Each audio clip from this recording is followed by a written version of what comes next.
வணக்கம். Hi all. எங்களோட சேனலில் நாங்கள் உளுத்தம் பருப்பு போண்டா அப்படின்னு சொல்லிட்டு ஒரு வீடியோ அப்லோட் பண்ணியிருக்கோம். எங்கள் வீட்டில் பார்த்தீங்கன்னாக்கா உளுத்தம் பருப்பு வடைக்கும் போண்டாக்கும் என்ன டிஃப்ரென்ஸ் நாங்கள் க்ரியேட் பண்ணுவோம் அப்படின்னாக்கா, முதல்ல உளுத்தம் பருப்பு வடையை செய்யறச்சு நாங்கள் கண்டிப்பாக அரிசி மாவு சேர்க்கவே மாட்டோம். எங்கள் வீட்டில் வந்து அந்த உளுத்தம் பருப்பையே வச்சு அதை நல்லா கொஞ்சம் தளர அரைச்சிட்டு அதை அப்படியே ஒரு வாழை இலையில் தட்டி தண்ணியை தொட்டு தொட்டு தொட்டு தட்டுவோம். தட்டிட்டு நடுப்புற ஒரு ஓட்டை போட்டுட்டு அப்படியே அதை எடுத்து எண்ணெயில் போடுவோம். ஸோ இதுக்கு வந்து அந்த அரிசி மாவு போட்டாக்கா அந்த வடையோட அந்த வடையோட டெக்ஸ்சரும் அந்த சாஃப்ட்னஸும் அந்த வெளியில் கிறிஸ்பி உள்ள சாஃப்ட்டு அது வந்து கொஞ்சம் அஃபெக்ட் ஆகிடும்னு எங்களுக்கு தோணும். ஸோ நாங்கள் அரிசி மாவே சேர்க்க மாட்டோம். ஆனால் அதுக்கு வந்து பச்சை மிளகா போடுவோம்.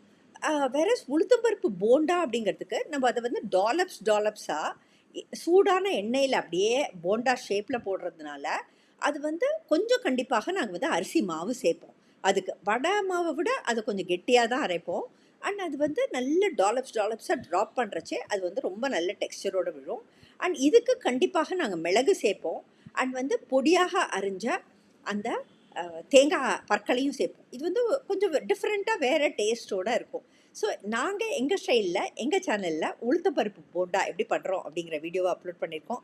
கண்டிப்பாக போய் பாருங்கள். உங்களுக்கு இன்ட்ரெஸ்டிங்காக இருந்தாக்க நீங்களும் ட்ரை பண்ணுங்கள். தேங்க்யூ.